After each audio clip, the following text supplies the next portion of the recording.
What's good? What's good? What's good? We're here for another episode of Respect My Royalty. And as I promised you guys and I told you that we're going to be featuring a lot of different people. We know that our business is music, but we want to inform you guys not only on the music business, but business in general. And I got somebody that's really special that's here today, really special, interesting story, very motivational.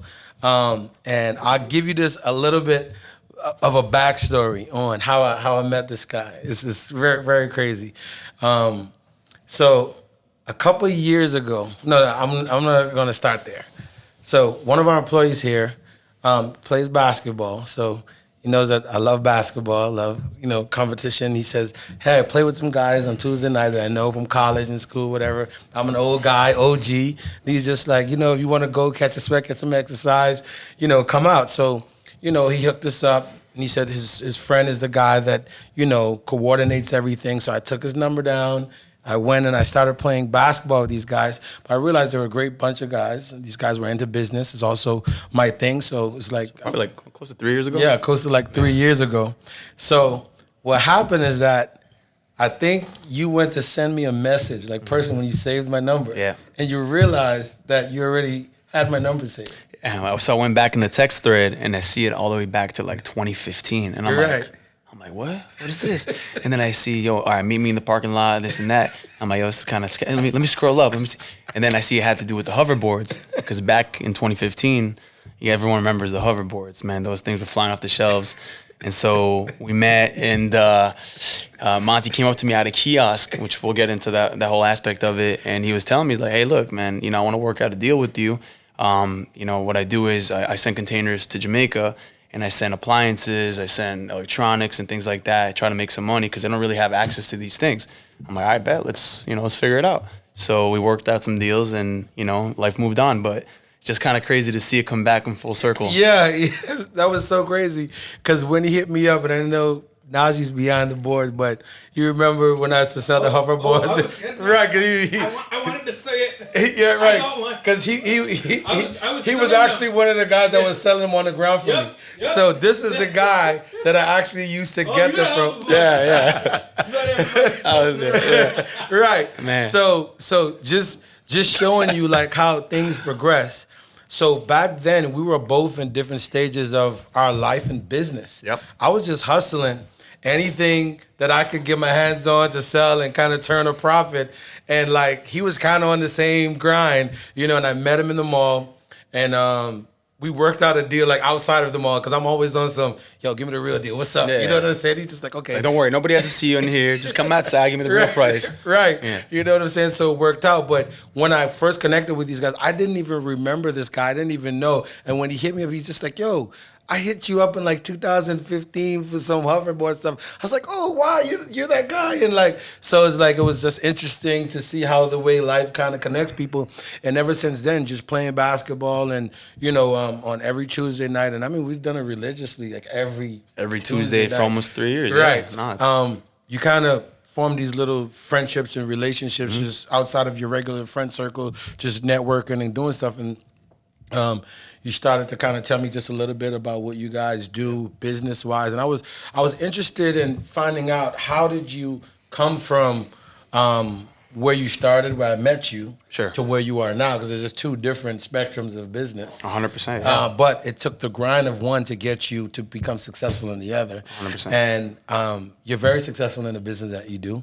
I read an article, and it's the Real Deal, is it? Yeah, therealdeal.com. Right. That a feature on you and your company on a new major deal. Yeah. I'll let you talk a little bit about it, and sure, he's going to share it with you. But what I really want you to start with this is kind of like, just tell us a little bit of your background, like where you originally from. Are you originally from South Florida, from the area? Sure. Yeah. So it's actually an interesting story. I'll get into like the family stuff too. So yes. My dad's American and my mom's Israeli. Okay. So two different worlds completely. Exactly. The way that they met was my dad actually went to college in Syracuse, and he wanted to do an overseas program in Israel. And so he went over there and he met my mom, and next thing you know, history brought her back to the States, fell in love, got married, so on and so forth. Anyways, fast forward, they had my sister, and then a few years later, they had me in Florida, in Plantation actually. So Okay. I was born So very you close there. native? You're like I'm native, man, born and raised. okay, all I'm right. a 954 South Florida boy. okay. Plantation, Yeah. stand up. Plantation, man. That's it. You know, gotta put it on the map. Mm-hmm. So so I grew up there. Lived there until I was 3 years old, though not that long. And then I moved to Israel until I was 9. Okay. So here until I was 3, Israel until I was 9 for 6 years. And that culture shock to me was, man, it was very difficult because you go from being born here and learning English and only knowing one language to then having to shift your entire mindset to understand how they operate and understanding that language. So then the reason obviously why we did it was because my mom wanted to be closer to her family there, which was understandable too. Right. So after, once I turned 9, my parents wanted us to move back here, partly because of the economy, because it's easier to make money here than it is over there, and also because they wanted us to stay stateside and not go to the military and do the army there. So they just wanted us to have a better life, just like any parent would want their kids to have a better 100%. life.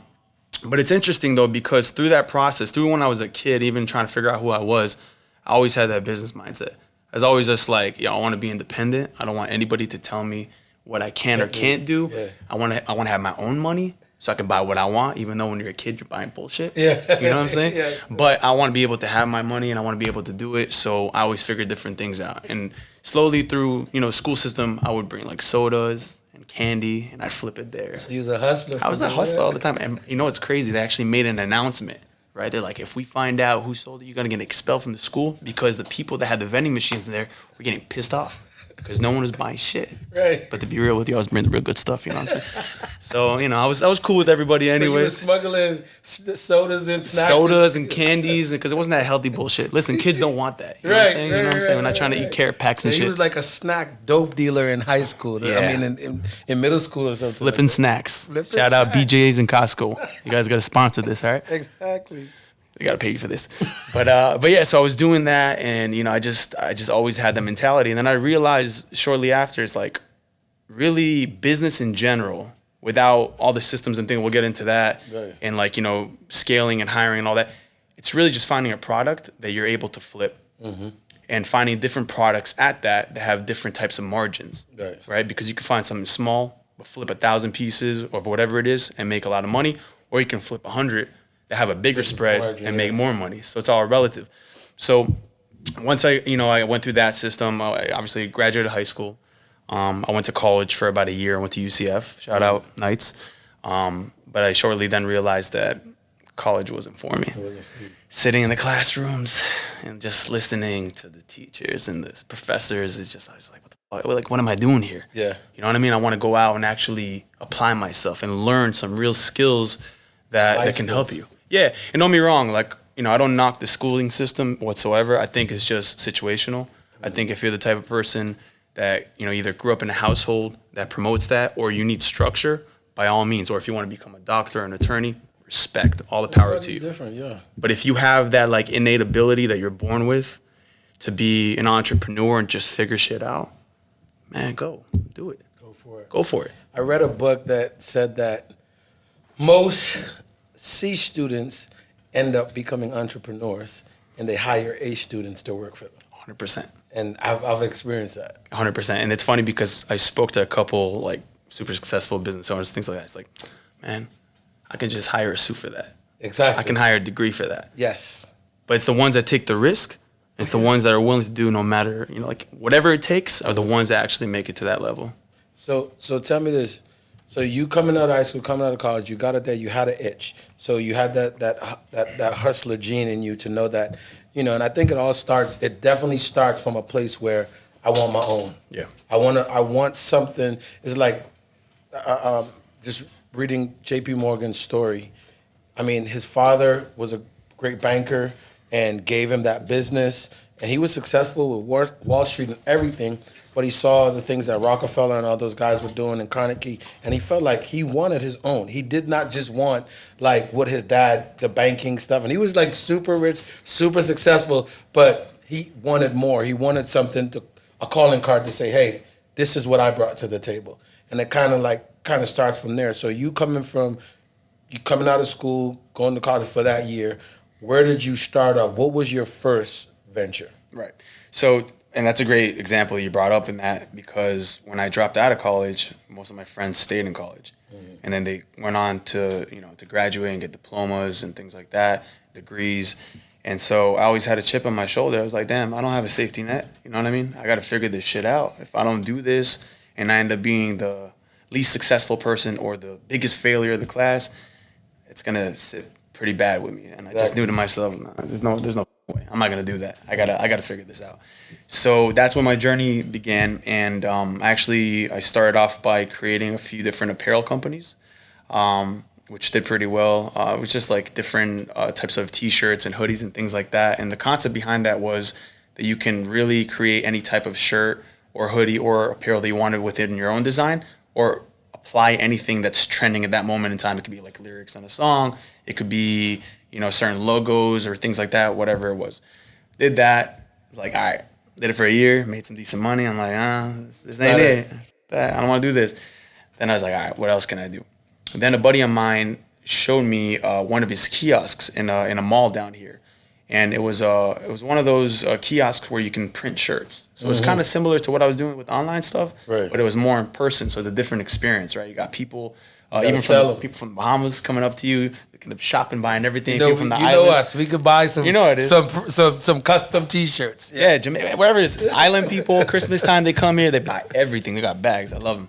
But no, great people in general. But the point was that I saw that and I'm like, damn, like this is interesting, because if you can make a lot of money in one of these seasonally, right, from October until January, which was the prime time, and this is before Amazon and all these big companies took over, like the retail killers, right? So then I was like, all right, man, maybe I could do this. But before I get into that world with the apparel again, I want to try something different. So I met up with the management at Broward Mall down the street, and they had an opportunity for me because there was an Asian investor. I think if it was from China or wherever it was, he ended up building out a kiosk. And the purpose, the utility of that kiosk was to be a frozen yogurt stand. So the build out, if anyone that knows about these things, it's very expensive. Something like that can cost you up to $100,000 just for a build out. What? Yeah. So he, for whatever reason, I think the primary reason why he did that, why he wanted to enter that business to begin with, was for a green card. You know how a lot of people come over here and they're just trying to, because they want papers. Yes. So he did that, and I think he realized it wasn't such a good financial, move on his end. He bounced. So it was just there. I saw an opportunity. Opportunity, the highest mark of a businessman. Yeah. Recognizing opportunity. I saw an opportunity. So my entry cost would be much lower for anybody else that's already in that position. But then I said to myself, if I'm really going to take advantage of this, I want to get like a better rent rate too. So sat with the management, worked out a deal. I was paying like $2,000 a month, which is nothing for something like that. And also the movie theater was coming in 2 months from then. So I was like, frozen yogurt and it's a movie theater, it could work. So that's when that started. And then I had to like learn everything from scratch. I had to buy the machines. I bought 4 used machines. I didn't know shit about frozen yogurt. Hey. You know what I mean? I was like a 19, 20-year-old kid trying to start a frozen yogurt franchise. You know what I mean? So I created the logo. I found all the machinery. I learned how to clean the machinery. I found all the distributors for the yogurt, distributors for the toppings. I had to buy the POS system, figure out how that worked, how to price it per ounce. And I did that in like a month and a half, just because, again, I figured that like if I'm going to take advantage of this and I'm going to sign a lease, I got to get the work. So with that, you kind of took the time to kind of learn everything on your own, because you realize that, hey, I'm not failing at this. I've already jumped in, but you had to get the knowledge about it. Because you know that if there was any chance, if you're already invested, and if you were going to have some form of success in it, you would have to know the business. So you crammed that level of it as far as you could have gone to get it going. 100%. Okay. Totally like that. And I'm going to give all the viewers and listeners a tip of advice. When you're starting things out, definitely you have to try and figure how you're going to do things in the most efficient way. But you're not going to be in that mindset yet. So you got to hit the ground running, and you got to give yourself no choice but to succeed. And what I mean by that is I signed a lease without knowing what I was going to do. Exactly. But I knew that I had to make it happen. And as you progress in life and you become a more astute and efficient businessman, you then learn how to do your due diligence first, and then you commit to something. Exactly. But in the beginning, you just got to do it. You just got to go. Just got to go. So you had the frozen yogurt business, and I can't imagine you peddling frozen yogurt. Told you, you gotta flip anything. You gotta do anything. Anything you gotta flip. So with the frozen yogurt thing, how long did that venture last? So I did that again for about a year. We had some success. Not, to be real, not as much as I wanted. You know what I mean? Because the mall wasn't like, the most busy mall. Right. And that's a game of volume. If you're not selling a lot of cups, a lot of yogurt, you're not making shit. So I did that, and then ended up selling my interest to my partner at the time. Just told him, like, this is, it's not working out. It is what it is. With all respects, we, walked away happy, things like that. And then I knew that I'm gonna try this whole kiosk thing again from a different angle. So then I ended up figuring out, look, I know that this, mall game is best utilized when it comes to the holidays. What sells best in the holiday season? It's what kids want. And what do kids want? Let's do market research, right? So then I figured out the whole, the drones and the hoverboards and things like that. And I was like, yo, this is some hot stuff. You see Justin Bieber riding, you see Chris Brown riding it, you see everyone going crazy. I'm like, I got to figure out how to get this here ASAP. Because if I can do that and I can lock up all these locations and these malls, I can make some serious bank. Yeah. And so tell me about that. You started that started to work for you. And I remember like meeting you, and you definitely the ultimate salesman, because it's just like you sold the hell out of those. Have to, man. Out of those hoverboards and the electronic stuff. So you had the one kiosk that started doing well for you. Yeah. And from there, it kind of clicked to you at that point. Yeah. So I realized, this was like coming into like 2014, and I ended up exiting the kiosk game in 2015. But I realized that if I'm gonna do this, I gotta do this in one shot and do it big. So I ended up figuring out, exactly what the hottest products were, what the best sellers were, based off of data that I got from other vendors. Data. And from people in China, I started dealing with research factories, in Shenzhen. Anyone that knows about, factories there and things like that, calling factory owners, factory reps. And then I ended up making a good contact with someone that was actually working at one of the factories. And their job was basically QC. For anyone that doesn't know what that is, it's quality control. And it's important to have someone that does that for you, because they check all the boxes. They make sure that what you're ordering is exactly what you're getting, and that the product works. Because imagine if it's Christmas and you're selling a bunch of shit that doesn't work. Not only you can't demonstrate it, but you're gonna have a lot of angry people come return season, and you're kind of screwed. So anyways, I ended up figuring out exactly what all the best products were. And then I went and I just made a list of all the malls in South Florida, and I just hit the ground running, and I called all the leasing, management companies, and I just tried to figure out which ones made the most sense. So I took whatever money I had and I leveraged it by negotiating different leases and putting money down. And then what I ended up doing was securing about 10 locations. And between 2014 and 2015, just killed it. So you started off with one kiosk. You did the research, found the data, and then you found the people that knew what they were doing, that knew the right products. So you got the information, and then you connected to people that have that had the information, and then you took the investment that you had. You started off with one, and then you ended up with 10 different kiosks. How old were you at this point? At that point, I was 20. At the end of it, I was 24, turning 25. But like in the midst of it, I was 22 to 24, between that range. 22 to 24.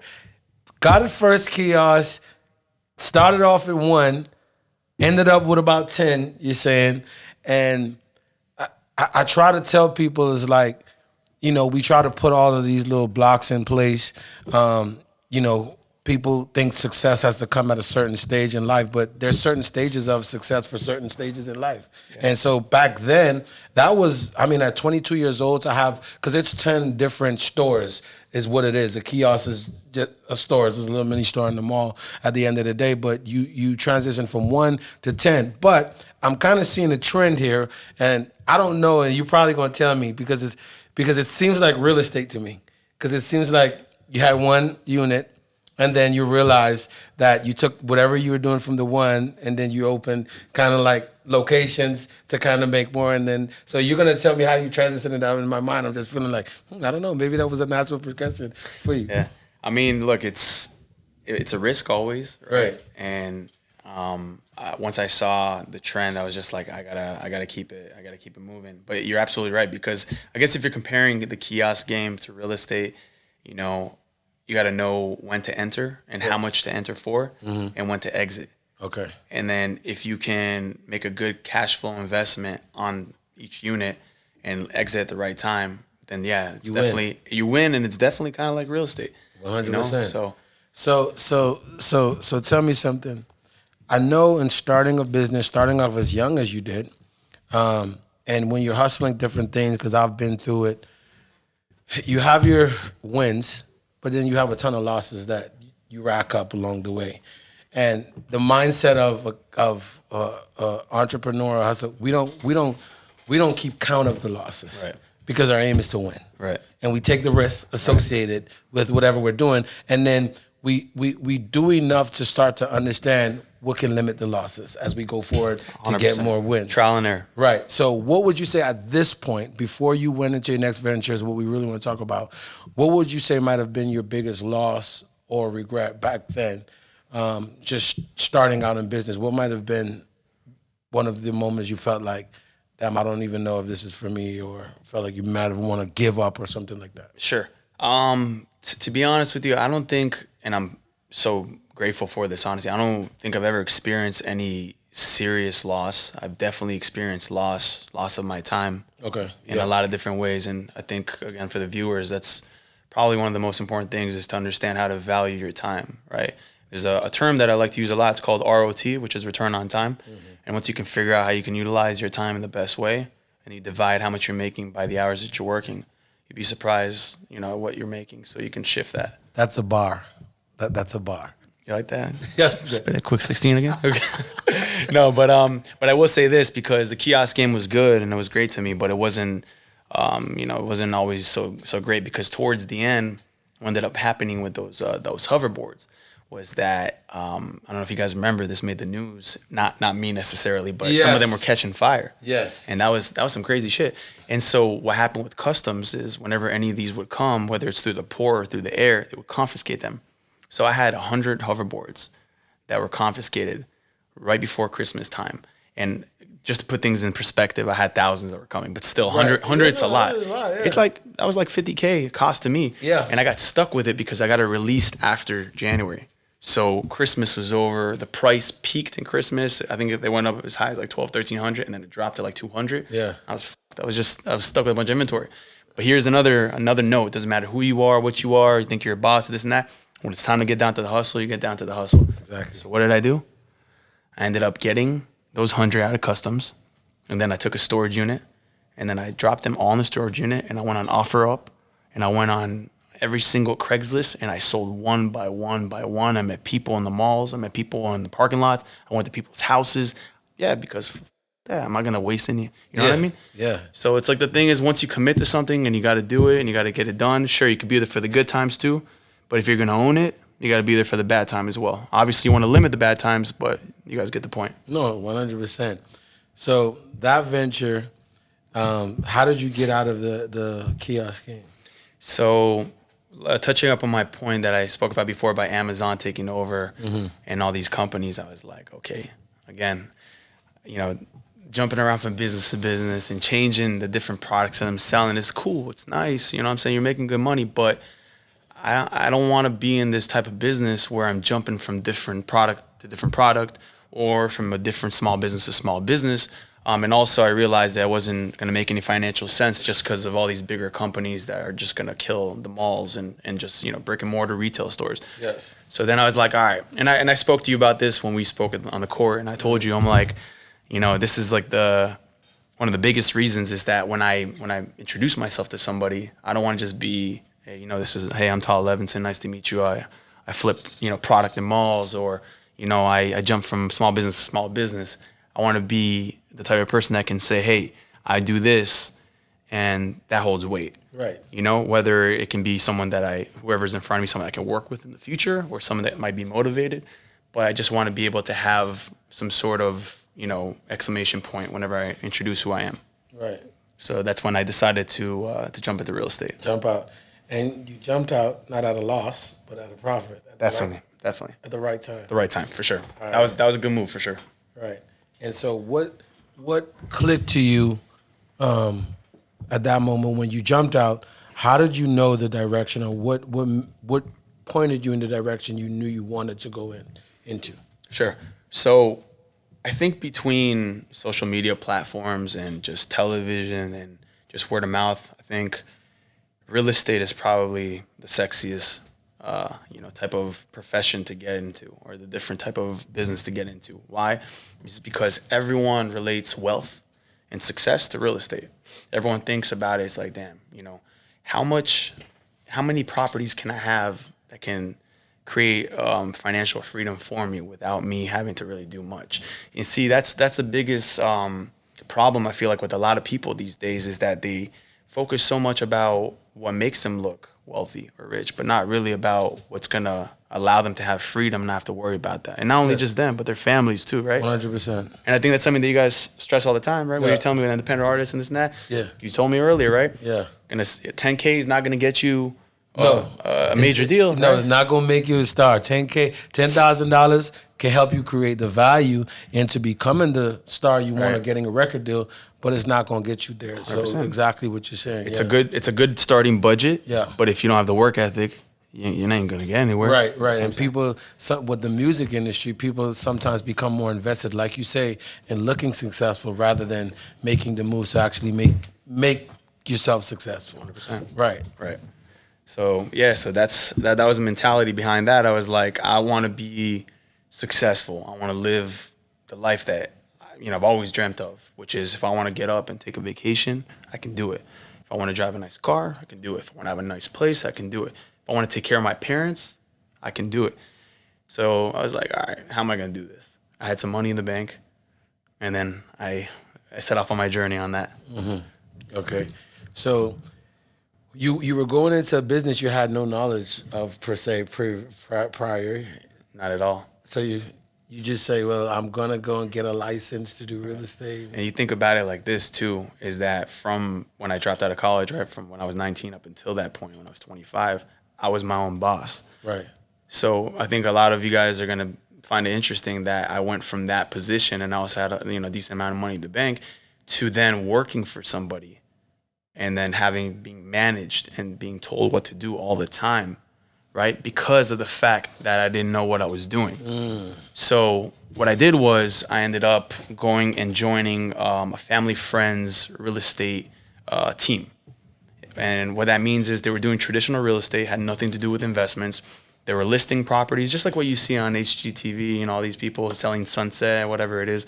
People just selling properties, listing properties, helping buyers buy. And I got an opportunity with the family friend. And that was an extremely interesting situation, because again, that mentality shift. It's like, I'm no longer Tall the boss that I'm hiring people, whatever. I'm Tall the employee, but I'm doing this because I'm sacrificing my time, because I want to be able to learn something that's going to then make me a bigger boss. It's almost like a paid internship. You have to. Yes. You have to. Yes, I've been through that before too. Yeah. Someone told me one time, tell you this, the most important thing is to be real, and not just real with people around you, but be real with yourself. 100%. So if you want to be able to go to big places, you got to know when to shut up and just do what you got to do. You pay the cost to be the boss. You got to know. Ricky Rose, shout out, right? So go ahead. You were working for the family friend real estate firm. You learned some stuff there, of course. And you kind of took it as that, like, I'm not going to be here forever, but you were it became interesting. You learned some stuff there, and you knew that, okay, this is something you probably could do on your own. 100%. So I started off there, and I was so motivated, and I wanted to just prove not only to myself, but everyone there, because I was the new kid on the block. So there were some people there that were in the office that were 80 years old. There were some people there that was relatively my age, and some that were in between. And I was like, you know what? I'm going to do this shit, and I'm going to figure this out. So my weekends became weekdays.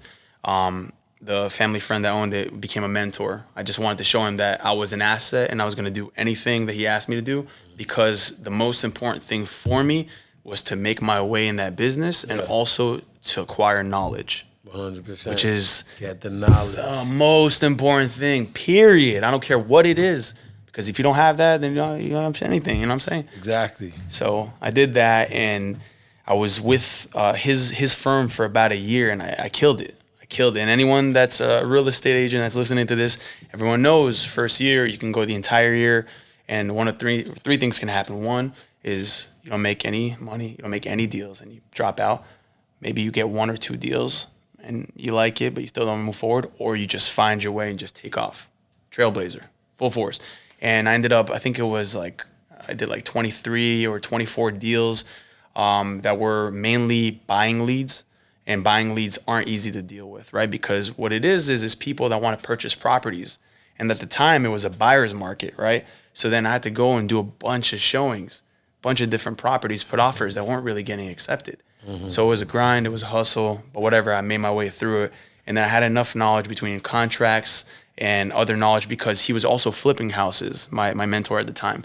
So I was able to do ride-arounds with him, meet some contractors, and understand how things worked. Mm. But he always kept a big bulk of the information and the knowledge from me. Oh, yeah, you're going to gatekeep it. Right, yeah. Because he don't want me to go and do my thing, which, respect, I get it. Yeah. But then I got to that point, and this is actually a crazy story because I hold this like very near and dear to my heart, is that after that year that, that I did that and I had everything all figured out, I went and I texted him and I'm like, hey, so-and-so, I'd like to have a meeting with you. He's like, about what? This was via text. I'm like, I just want to talk to you about my first year performance. So what I did was I put an Excel sheet together and I put together all the different deals and all the different commissions and things like that. And I just showed him, look, man, I don't know how many people can do this or did this for you in the past, but I'm pretty sure I killed it, respectfully. And what I'm asking for is a commission percentage increase. I wasn't asking for anything crazy. I asked him for 5%. And I wasn't really, anyone that knows real estate knows that when you're dealing with commissions like that, my percentage at the time was 60% out of the 2.5 or 3% that you're getting from the list price. Oh, wow. So it's not that much. Oh, yeah. And again, back to the ROT. I didn't know what the hell my ROT was. Right. I didn't respect myself in that aspect. Right. And after that moment, once I progressed, I didn't realize a lot. But anyways, I met with him, I sat, I told him respectfully, no demands, nothing crazy, coming super cool. I'm like, look, I busted my ass. I really devoted myself. All I wanted is a 5% increase. So I can be motivated and I'll commit to another year, maybe 2 years. He looked at me and said, do me a favor. I'm like, what's that? He goes, grab a piece of paper and a pen. And in my head, I'm like, what the f*** is he about to tell me? I'm like, all right. So I went to the printer, I got it. He goes, write this down. He started giving me a list of expenses of how hard and how difficult it would be for me to go off and try to start my own team or just be a single agent. And as I'm writing these things down, I'm like, is this mother really doing this right now? Is he really trying to discourage me and tell me that I'm not going to be able to do this? Mm. And I started to get lit. I was like pissed, but out of respect, I did it. And he goes, there's no way that you're going to leave here and be able to do that without me. So, if you're not going to be a team player, then there's a door. And just like that. Whoa. Talk about not respecting or not appreciating someone that just busted their ass for you, right? Yeah. He goes, yeah, this is not how I run my team, so, it is what it is. I told him, like, damn, all right. So in my head, I'm like, no matter what you tell me, I'm going to do what I think I can do, and you're not going to demotivate me because I'm going to be able to do it if I really want to do it. But prospectively, it was a blessing. 100, without a doubt. Because if he had accepted your 5%, your increase, you probably... I wouldn't be here right now. So I wouldn't be sitting in this seat right now. He blessed you right there. 100%. Right. So go ahead. And that's a very powerful story. And that's a whole mentality shift, just for everyone listening too. It's such an important thing to really look back at your story.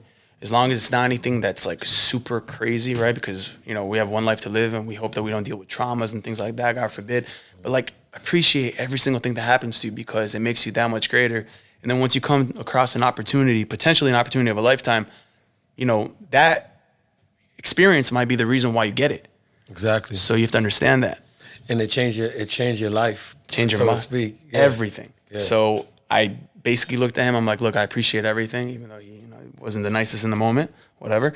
And I was like, look, I'm going to go and do this. No matter what you tell me, you're not going to demotivate me. And that was that. So then I ended up taking my license and putting it at another brokerage. It was Coldwell Banker at the time. I ended up getting a couple good deals. And while I was doing that, I was still speaking with one of my good friends, childhood friends, and basically I was telling him, look, I'm on my own now, and we started speaking about potentially, partnering and getting into investments. And that was like that next saga for me. The next level. The next level. Of what you was doing. So even when you were with the brokerage firm that you were with originally, you had to also invest your own money to get leads and stuff like that. Like you were purchasing leads. So at every level of business that you started off in, you were investing. Yeah.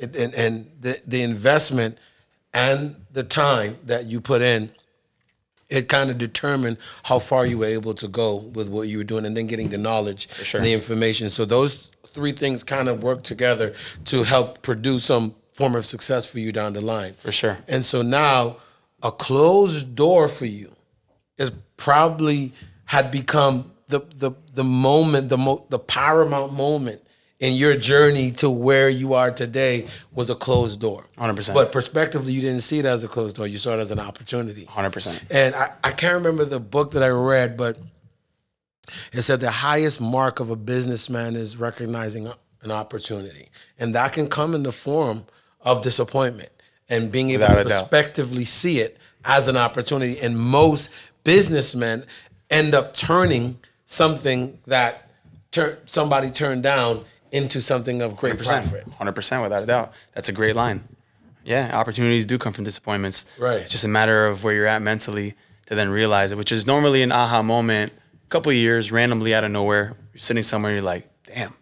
I'm like, thank God that happened. Right. You know what I'm saying? Right. So I definitely I'm super thankful that things, played out that way. But it also it built character in a lot of ways because it taught me how to deal with people and how to make people feel appreciated in terms of people that work for me. Right. Because I know I felt extremely unappreciated. I felt like all my efforts were for nothing at that moment in time. Right. So then once that happened, I was just like, if I'm ever a boss again, and especially a boss in real estate, I want to make sure that every single person that works for me, as long as they're doing what they're supposed to be doing, they're giving 110% effort, feels appreciated at every moment in time.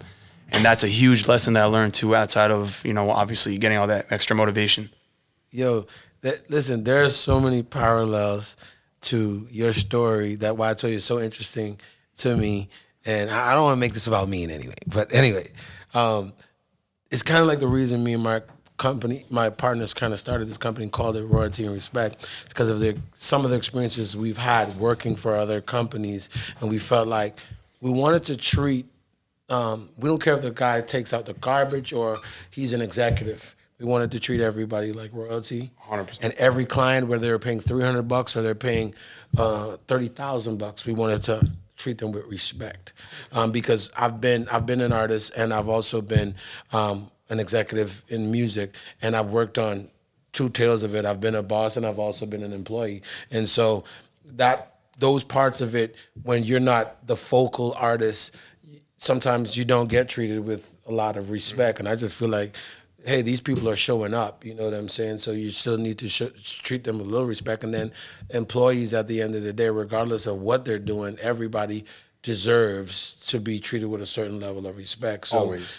You kind of become the change you want to see. 100%. So when you kind of transitioned and you said, hey, listen, I'm kind of starting my own thing now, you were basically starting at the bottom again.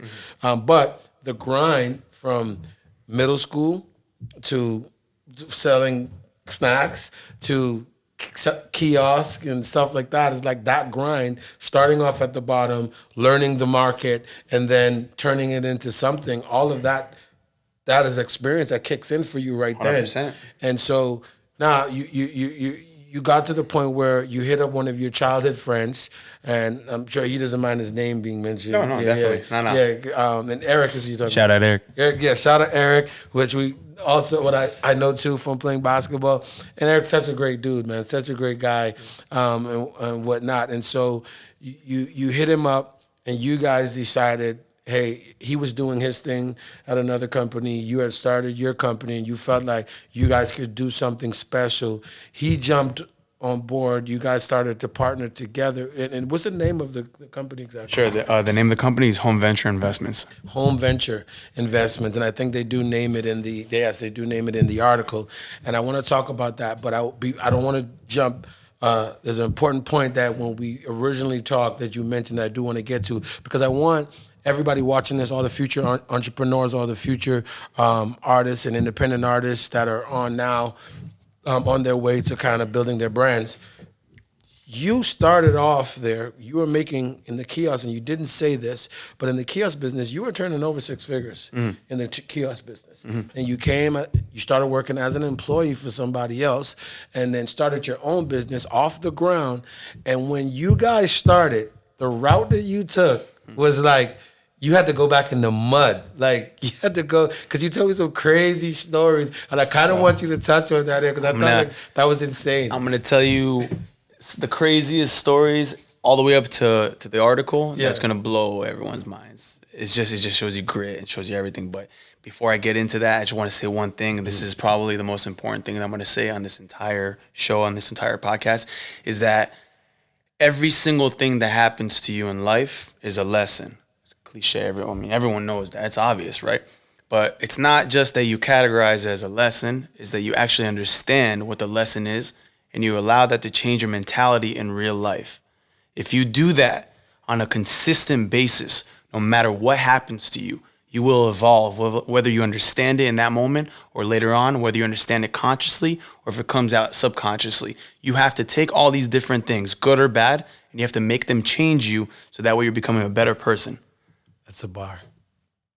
It's a fact, man. It's a fact. You gotta do that, and it's a little exhausting, but then you realize you're like, damn, all right, tweak. I got to change that. Yeah. And then you get to this point, and you're like, you've grown so much as a person, and that's what gets you to that wisdom point. 100%. And people listen to you, they're like, damn, all right, you're passionate about it. I can see it, and you're talking from experience, and you chose to allow that to change your mentality. Keyword, chose. 100%. Right? 100%. So back to the whole story of the whole investment end. Mm-hmm. So me and my business partner Eric, we ended up meeting up and saying, hey, look, you know what? Let's figure this out. We wanna grow as people. We wanna grow as businessmen. We wanna quit both what we're doing right now. We wanna make big bucks, right? Just like everyone else, the American dream. So we ended up actually going to Nova University and renting one of those rooms in a library, or I don't know if it was free, whatever. But we sat there for, I think it was like 3 or 4 hours, and we just were like looking at each other like, we're gonna figure out how we're gonna do this. We're gonna read whatever books we need to. We're gonna go to whatever boot camps or whatever seminars we need to. And we're gonna figure out what names exactly we wanna give our businesses, since we have a couple different LLCs that have different, tasks. So one of them is for wholesaling. We'll get into that, and retail and things like that. Mm-hmm. So we're gonna put together a plan. We're gonna figure this out, and we just hit the ground running. And the craziest thing is, again, for anyone that knows about real estate investments, is there's so many different programs that are online right now on Instagram, on Facebook, whatever it is. You have all these influencers, all these gurus that try to sell you, these different courses and things like that. Some of them are legit, some aren't. But what they try to stress to you, that the most efficient way and the most less costly way for you to get into real estate investments is to do wholesaling. So, and we'll get into that in a little bit, but what I'm trying to say is that is what is made seem to be the easiest way, and I will say that it is, but he ended up entering through flipping houses. So we didn't really understand what the wholesale process or concept was back then, but we started flipping houses, and not just flipping houses, but we ended up extracting data again, from the public records. And for anyone that knows, obviously there's public auctions where properties go into foreclosure, and then they end up getting sold if people can't make their payments and things like that. Right. It's unfortunate, but it's something that happens in every county. Of course. So we ended up getting these lists, and we said to ourselves, why are we gonna go and do due diligence for these properties and figure out which ones we want to go after, and then compete and bid against every single other person, let's say like in Broward County, right? Or against these hedge funds that their return on investment is known to be lower just because they buy in bulk. Mm-hmm. So then we said to ourselves, let's make a list of these people and these properties, and let's go door knocking. Okay? Let's see what Now, they say. now you have to understand, you're going to door knock a property of someone that's in distress, someone that's in pre-foreclosure. They don't want to see you. You're the last person they want to see. They don't want to see you, and you know why? It's not just because it's me or Eric, whoever it is. It's because this is public information. And we didn't know this at the time that this was a thing. But every one of their mothers would go, people would go take pictures of people's houses. They go knock, leave door hangers, whatever it is. But the reason why I think we became successful in that is because of our approach. You know what I mean? Every time we would go to these houses, we would really try to understand what these people are going through our own experiences and try to provide value and help them in their own ways. Whereas a lot of people, they're just looking at the money and they're trying to be like, if you don't sign right now, then, you're going to lose this opportunity. We didn't take that approach.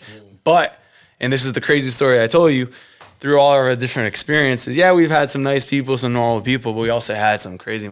We had some people. Some guy took out a gun on me one time. He's like, if you don't get off my property, man, you ain't gonna go home tonight. It seems like a good movie or something like that. Like I kind of imagine like you and like Eric driving up to people, knocking on their doors, 100%, and man. Real door to door, real door to door. But it's not just like we're trying to sell newspapers or you're trying to get that person to sell some property. Yeah. Yes, it's crazy. Crazy. Right? It's crazy. It's worse than selling CDs out of your car. It's like worse than that. No. So yeah, because you're going to someone's property that more than likely they've been there for a while. Yeah. And they're attached to it. They're attached to it. They're already pissed that they're not able to. Right. Yes. And you're a reminder that they're probably going to lose their property, and you're trying to take what means the most to them, other than their family, of course, and all that away. Mm. But again, we came with the right approach, the right angle.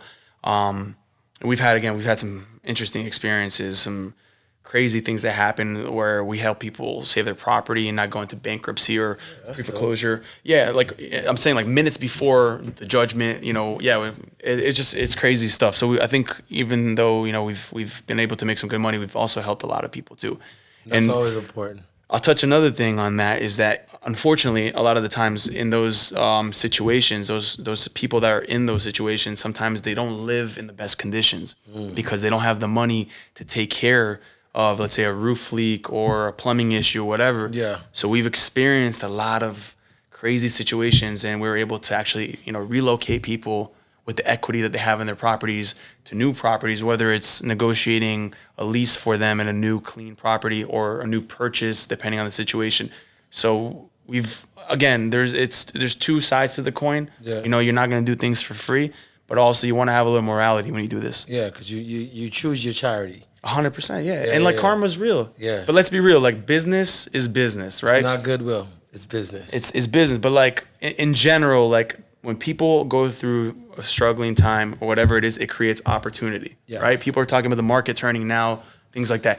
But we understand there's always going to be people on each side. But it's not just a matter of what side you're on. It's a matter of how do you treat these people and how far do you take it?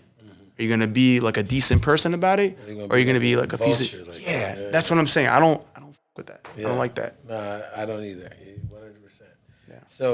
So now you guys kind of learned the hard side of it. You came up the rocky side of the mountain, but it kind of taught you the ins and outs and taught you what not to do in a sense. Exactly. You kind of learned that. So you got into the wholesale market. You guys jumped into that.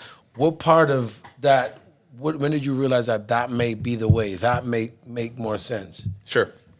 So just to clarify for people that don't know, when you're flipping houses, obviously you find a property, an asset, whatever you want to call it, that needs repairs. Whether it's a lot or a little, you end up flipping in essence, putting on the retail market for a profit. Now the difference between that and wholesaling is if I find an interested seller that wants to sell a property. And I don't necessarily want to take it down and flip it myself for whatever reason it may be, I can just get that property under contract, and then I can end up flipping that contract to somebody else. So another quick example is if I, meet Mr. Seller and I get a contract for $100,000, and then when I do my comparable research of properties nearby that are, similar square footage, bedroom, bathroom count, and I see that property could be sold for $200,000. I'll then go ahead and based off of the repairs that I needed, we'll figure out what that extra assignment fee is that I'm going to put on top. And then I'll market it out to other investors for, let's say, $120, $1.30, and then I'll make that difference. So we ended up getting into that and becoming pretty successful in that aspect. And so so you've been in that model of your business since 2000. Yeah, so we were doing flips between 2016 and 2018, and we really got into wholesaling, which we never stopped flipping, but we got into wholesaling more predominantly around 2018, up until now. Okay. And so just coming up into that, you started in 2015, 16 with the whole real estate business. You've invested a lot of money in getting your business up and running, and, just the cost to do business. Total, you've profited some. And then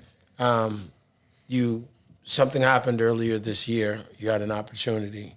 And I was kind of privy to that.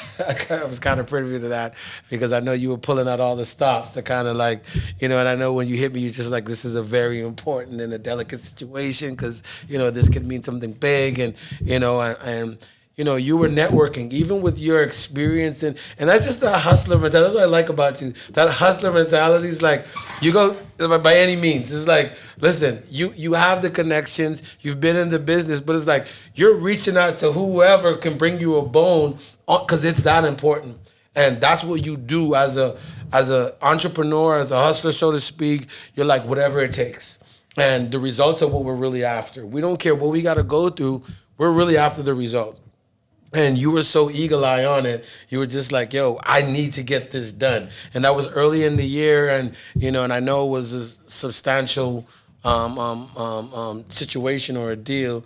And then something happened. You were able to kind of break through a little bit with that. And congratulations. And I want you to kind of like talk about it. And the thing I want to highlight, because I know to our audience, people will probably see you sitting here and see you just talking about real estate, but I do want them to understand it's like, him telling his story and stuff like that, like, by all means, like, this guy is like big deal. Like, it's not like junior. This guy's like really big deal. And I know once they go, we're gonna post a story. We're gonna post a link to the story where they can kind of see and read up a little bit more about what you're doing. But is it like one of your biggest deals so far?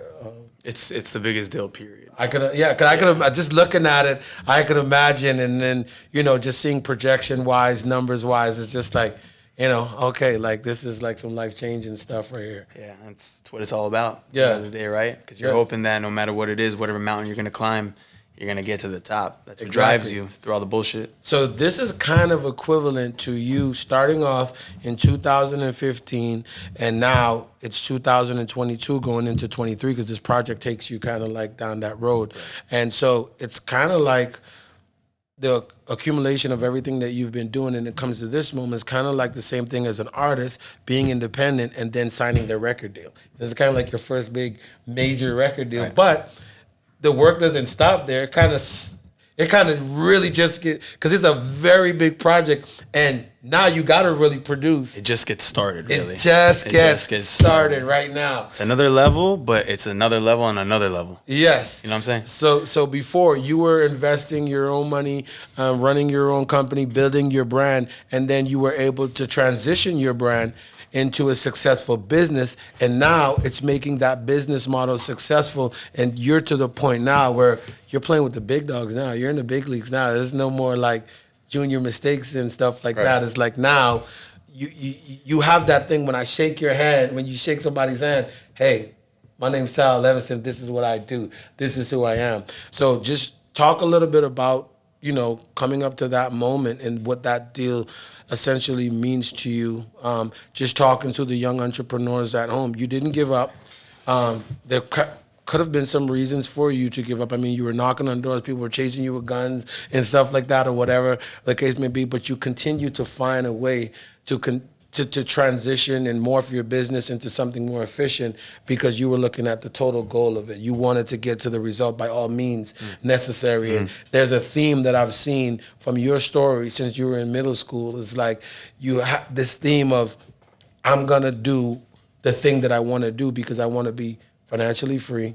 I want to be able to do the things that I want to do in life, and I want the best route I can take to get there. You found your niche in real estate. You got the knowledge, the information, the data. You networked with the right people to put you in the right position, and prospectively saw the things you needed to see. And then you get this opportunity, and you were like a bloodhound on the trail, like, I'm going to get this done. You were like laser. 100%. And for a while, it seemed like almost impossible. Just 100%. It seemed like it was impossible. So kind of talk a little bit about that. Yeah, no. So just to give you guys a little bit of a background on that. So me and Eric, my business partner, we ended up purchasing a piece of land in Fort Lauderdale. And in order for us to make that piece of land be the most feasible and, the highest and best use of that, we wanted to find other ways to add to that, which is called in real estate assemblages. So we started looking at different neighboring parcels of that piece of property. And we saw that the only real viable option for us was actually a small church that was to the west side of us. And I ended up contacting them, to see if they wanted to sell. Because if we're able to assemble that property, right, with ours, we would go from being able to build about 40 residential units to potentially 100. So it's, you're almost 2.5. It's a big project. Yeah, so it's project. It's 2.5 times. Here, yes. So I ended up meeting with them, super, super nice people. And similar to what I did back in the, in the days where I was door knocking, I sat with them, and they had a realtor actually at the time, and I was trying to listen to what their wants and needs were rather than bullshit them or, promise them the stars and the moon. And so they gave me their criteria. They said, look, Tal, if you want to work with us and you want us to sell you our church, which we operate from every single day, it means a lot to us. You're going to have to find us something that is going to be X, Y, and Z. So then I got that information, and then, I was on the hunt. Me, Eric, the rest of the team. We ended up putting together mailers, sending out to a bunch of different church establishments within X amount of radius of distance. We ended up, calling a bunch of different places. We ended up talking to everyone that we know, realtors. I went up to Monty.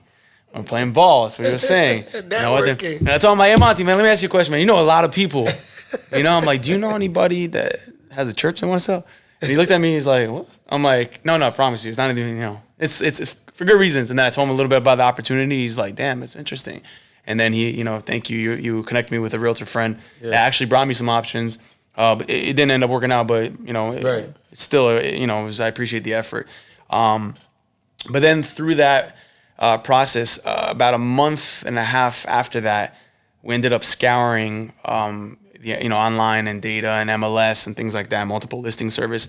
And we ended up coming across an expired listing of a church that's actually half a mile down the street. And this church was the Mac Daddy of all churches. This was a 6,000 square foot church on 2.2 acres of land in Flagler Village in Fort Lauderdale. If anybody knows where Flagler Village is, that's like the up and coming area in Fort Lauderdale. That's like the Wynwood of Fort Lauderdale. So, and there's a housing boom now in terms of multifamily units and rents and things like that. So that area is very attractive to investors.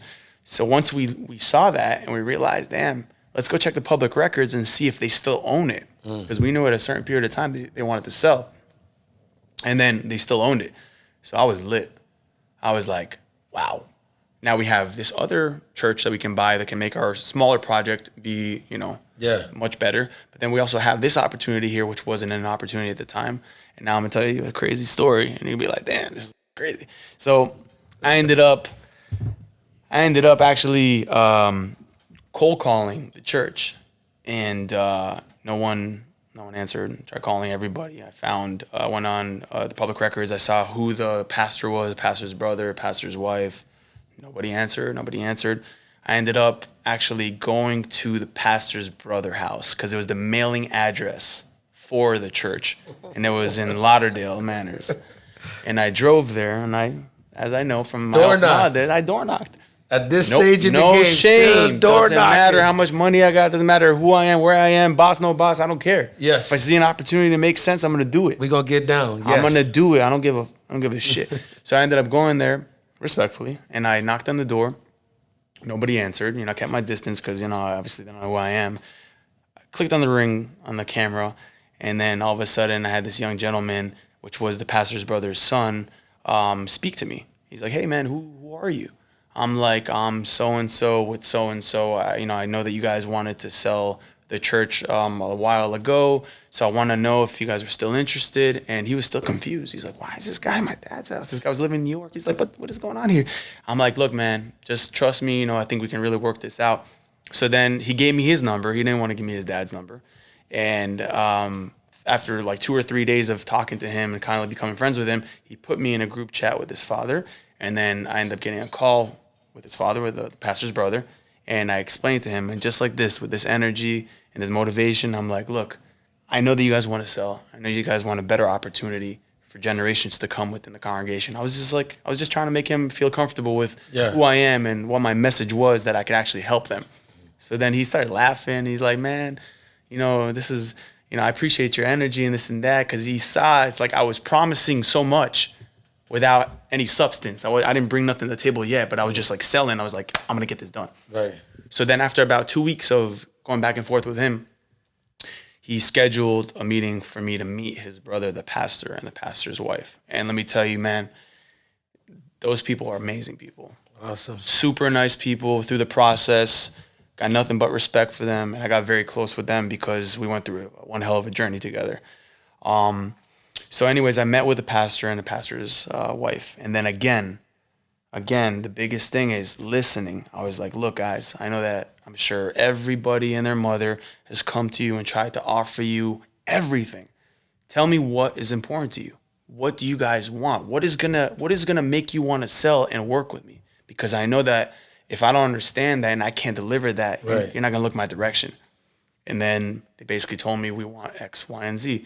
They told me the biggest thing for them was to find an establishment that had a lot of land, much more than theirs, which in Broward County is not very easy hard to find. Exactly. Right, and from what I told you, right. And they wanted also a building that was either a part of the existing building for the new church or separate on the same lot that could be utilized as a school or some sort of, business that can facilitate, some more supplementary income for them. Right. So I understood that, and I was like, all right, it's just gonna be hard.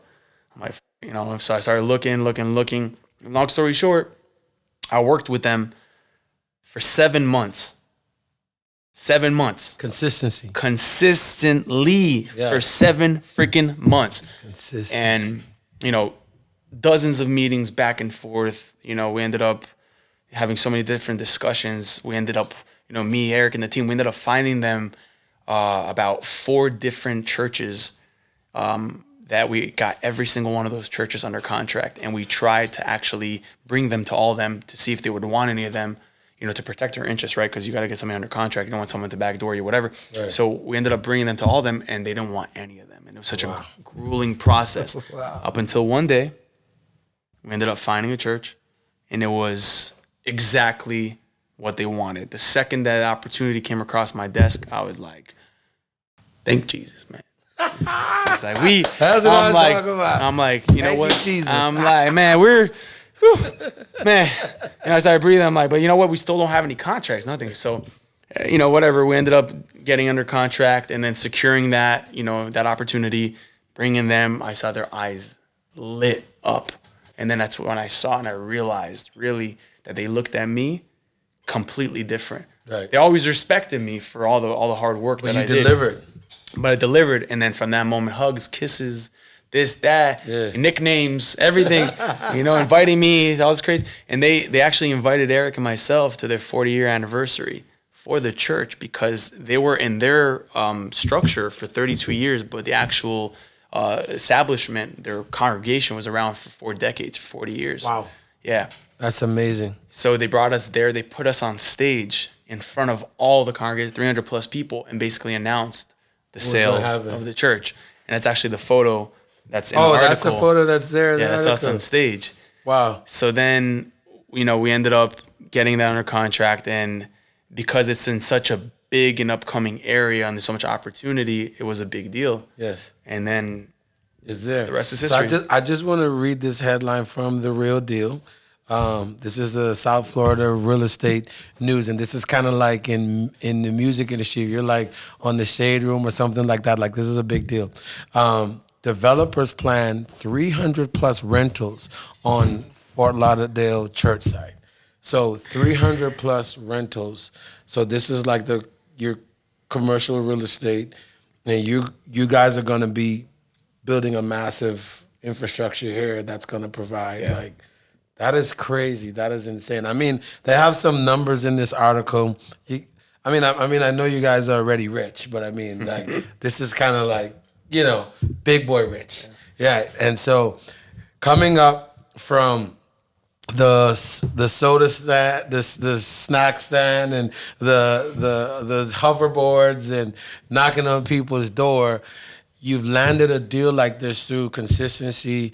You continue to You started off making a name for yourself in business. You established that name by staying consistent. You converted that name into a brand by transitioning it into a company, and then making that company a business, and making that business now a success.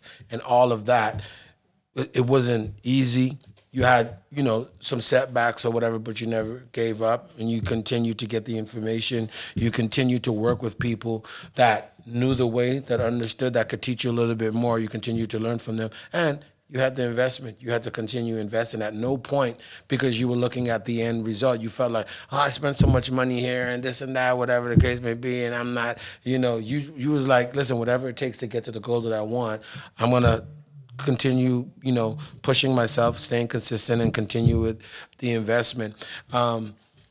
What I want to do first, I want to congratulate you. Appreciate it, man. From where you started off to where you're at now, and like, I'm glad to know you. You know what I'm saying? Like, just on your journey, and then meeting you when you were kind of starting young buck, right? The young buck. Buck. That's like, it's kind of surreal, because we were kind of like in different places business wise back then, and then going through those transitions, and then just for everybody that's watching and listening that's going to be inspired by the story, because I know they are, what would you say to young entrepreneurs, young artists that are coming up, which is like very similar? What would you say to kind of like encourage them? Man? Sure. So what I would say is, I think you did a great job at showcasing, the story from the beginning till end, and I think there's a lot of key points that everyone got from that. But I think that no matter where you're at in life, as long as you want something bad enough, you got to just figure out, first of all, what it is really. You got to maybe find a certain avenue that you can go down, and if there's a mentor there too, that's okay, as long as it makes sense for you. But no matter what, you always got to grind. No matter what, you always got to put your head down. No matter what, whether the conditions are good or they're bad, you got to remember what your goal is and let that guide you through all the bullshit.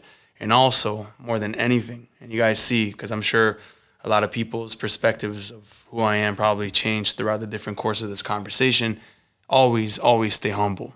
100%. Always, more than anything, because life is crazy. Yes. Anything can happen at any time. You know what I'm saying? You're at the top one day, and tomorrow some shit can happen. But the point is that why is it so important to continue to appreciate the journey is because it builds character. And, it allows you, it conditions you to understand that, when you get through these different moments in time, you're going to come across some adversities, but that's okay because it teaches you about yourself. So then when you get to a position that you can actually help other people or help yourself, you're prepared. 100%. That's the biggest thing. People complain. People say, I don't want to go through a tough time. I want to be an overnight success. But let's be real for a second. How many times you hear about someone that's an overnight success? As rarely as that happens, and then they fuck it all up. Exactly. Happens all the time. But then you see someone that's been through the process and they understand what it is. They step up to the plate with a different approach because they know what it is. So appreciate the journey, stay consistent, make sure that you never forget about the people that helped you along the way, and as always, stay humble. 100%, and that's something I can attest to with yourself and Eric. You guys are so humble. If you don't know what you guys do and what's good, you would never even know. You guys don't walk around with your chest stuck out. You guys are just really like super nice guys and stuff like that. And that's so amazing to know that people still exist like that in the world. And I want to thank you for coming on Respect My Royalty on the podcast and sharing your story. And I'm sure it's going to be an inspiration. It has been an inspiration to me. You've been an inspiration to me. And I told you that a couple of weeks ago. I know you had started going back to the gym and working out and stuff like that. And you were just like, and I seen it like your progress just on the court. Like, you know, you just like told me that you got a trainer. And I was just like, yo, you're so busy. Like, how do you find time to even do that? And you're just like, you know what?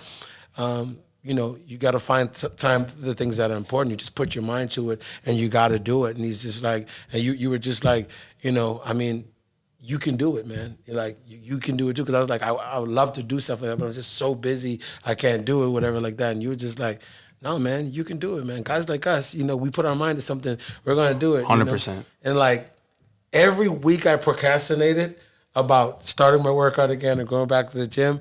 I heard your voice in my head. Honestly, I told you, just the fact that I was able to, you know, help you in any aspect to me. And the reason why I'm actually doing this right now is because of the fact that I want to help people and 100%. try and inspire people in any way. So I appreciate that. And honestly, that sits in a very, very important place in my heart. And I want to mention one other thing that kind of relates to that, like, you know, going to the trainer and gym like that. When you decide that you want to be a successful person, when you decide that you want to be an efficient person, it's not in just one aspect of life. It's every aspect. It's whether, let's say, for an example, you know, you're the best brother, you're the best son, you're the best husband, you're the best person in general. You want to go to the gym. You want to take care of your health. You want to take care of your business. You want to take care of people around you. That's what it is. Always wake up and go to sleep with that mentality that you want to be the best and you want to improve. That's the biggest thing here. Yeah. Because if you don't have that mentality, what the fuck's the point? Exactly. 100%. That's what I'm saying.